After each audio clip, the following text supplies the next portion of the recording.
Chairman Abante, please Oh, continue. Mr. Chair, thank you. Andito po ba si Miss Joey Cruz?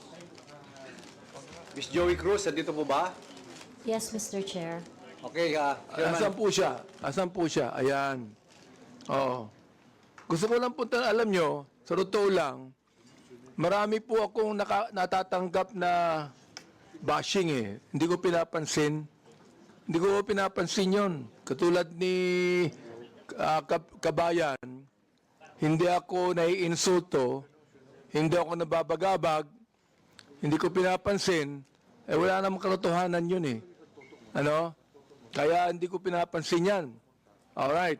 Ngayon, ang gusto ko lang pong sabihin kay Miss Joey Cruz, in one of your blogs in YouTube, you directed this statement sa akin. No? Akin mismo. Unang-una, hindi naman kita kilala. Hindi naman kita kaaway. Wala naman akong ginawang masama sa iyo. Tama ba ako, Mr. Chair? Meron po ba akong ginawang masama sa inyo? There is no personal action. Kaya nga, Mr. Chair, sagutin mo lang ako. Meron po ba akong ginawang masama sa inyo? No Meron ba, wala? None, Mr. None, Mr. Wala. Wala akong ginawang masama sa inyo, ha? Pinapatunayan niyo yan, ha? Pangalawa, hindi niyo ako kilala. Tama ba, Miss Joey Cruz? You do not know me personally. Correct, Mr. Chair. And Mr. Chair, I do not even know Miss Joey Cruz personally. Am I right? Correct, Mr. Chair. But, you made a statement against me. O ito, babasahin ko ha. O, ang sabi mo, ganito, kung Abante, paswelduhan ka ng taxpayer, gago. Tinawag mo akong tinawag mo akong gago. O, bakit? Ba't mo ginawa sa akin yun? Gusto mo ba akong umiyak ngayon sa'yo? Sabihin ko, ba't mo ginawa sa akin yun? Bakit mo ako tinawag na gago? Bakit po, Mr. Chair? Please, yes. Mr. Chair, and I think it is already established that we do not know each other personally. Ano po yung pakilakas nga po? Hello, Mr. Chair? Mr. Chair? Okay. I think it is already established that we do not know each other personally. Therefore, the statement was said based in a not personal way, but it is an observation of my reaction Mr. Chair, on meron ka the- pang salita. Your observation is that I'm gago? Is that your observation? This pertains to the public function as I perceive it, Mr. Chair. No, you're public what? Public action, Public Mr. Chair. action. So you mean that is the public that is actually telling me that I'm gago? No, Or Mr. is it Chair, you? The statement Let me came ask from you, me. Mr. Chair, is it you? Yes, Mr. Chair. So you were the one that said that, right? Correct, Mr. Chair. Ayun. Pero hindi mo ko kilala. Wala akong ginawa masama sa'yo. Yes, Mr. Chair. It What is your already right to established. tell me that I'm gago? Because I am a citizen What of the is your Philippines. right to tell me I'm gago? That is part of my freedom of speech, Mr. Oh, Chair. is that right? Yes, Mr. Chair. So your freedom of speech is to tell a person that he is gago? Freedom of speech ba yan? My freedom of speech, part of my freedom Bay, ang of galing speech is mo. to react Ang on the galing mo. action of Ito a pa, public official. sinabi mo in another post, ito sinabi mo. Pero alam mo, kaya tayo nagmi-meeting dito, parami na-mention ko ito, no? Pero sa totoo lang, hindi ko pinansin yan, matagal na yan eh. Di ba? Hindi ko pinansin yan. Ito ang sabi mo,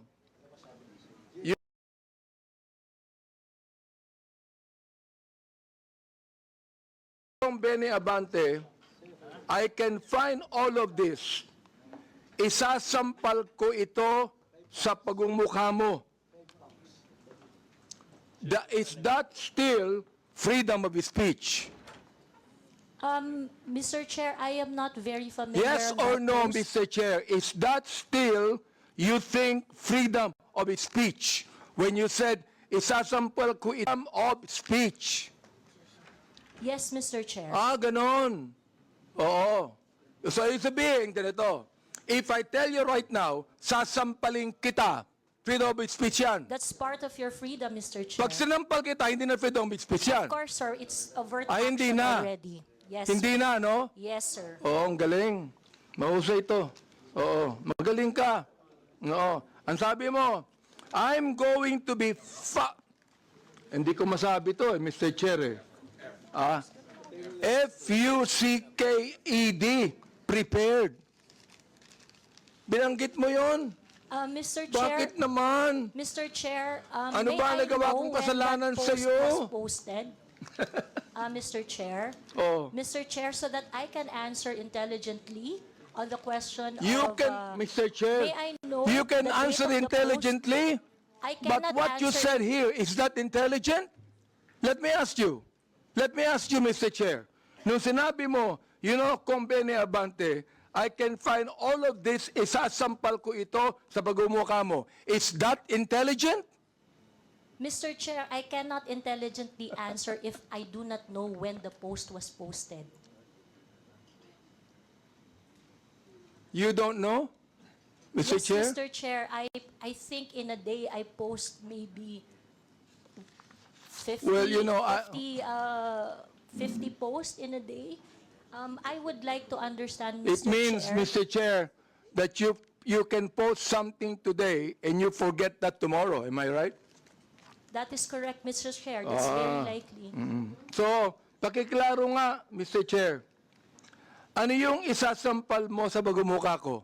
That is why, Mr. Chair, for me to intelligently answer your question, I need to know when it was posted.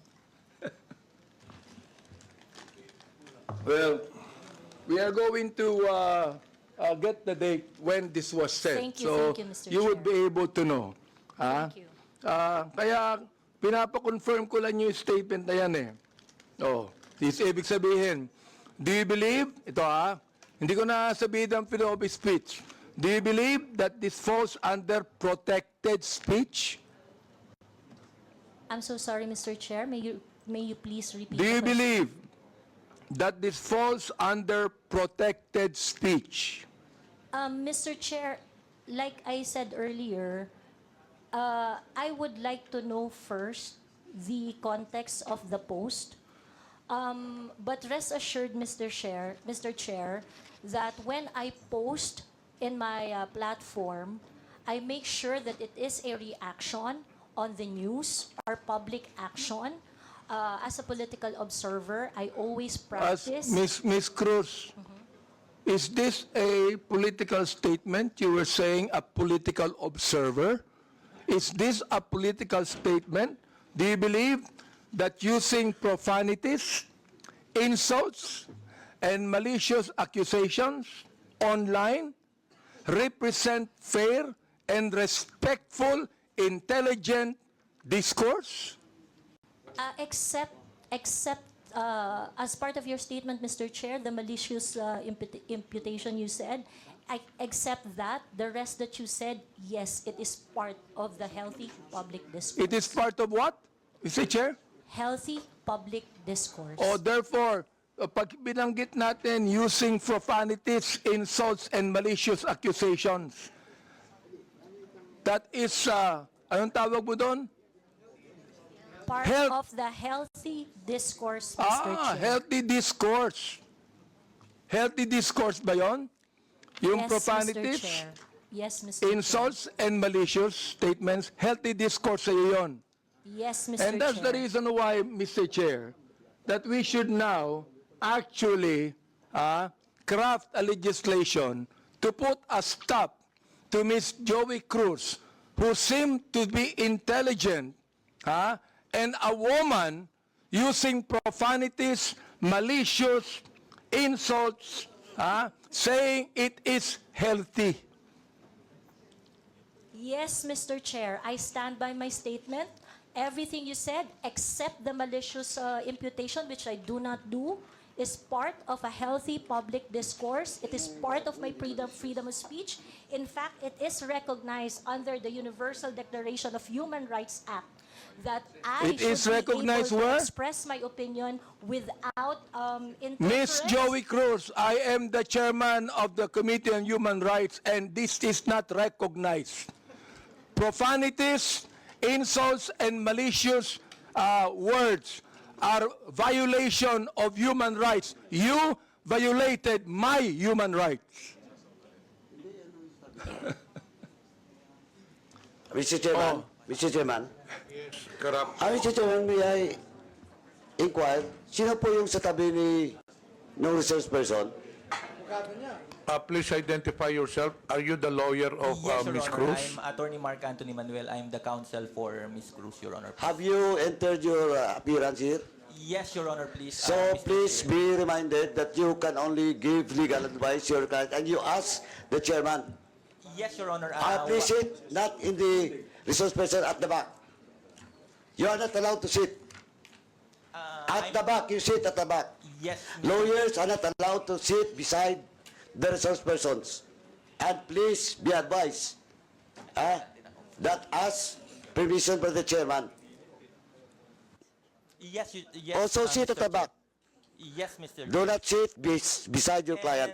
And rest assured that I am only advising my client as And to then her so legal ask the rights. chairman the permission before you give the advice. Yes, Mr. Chair.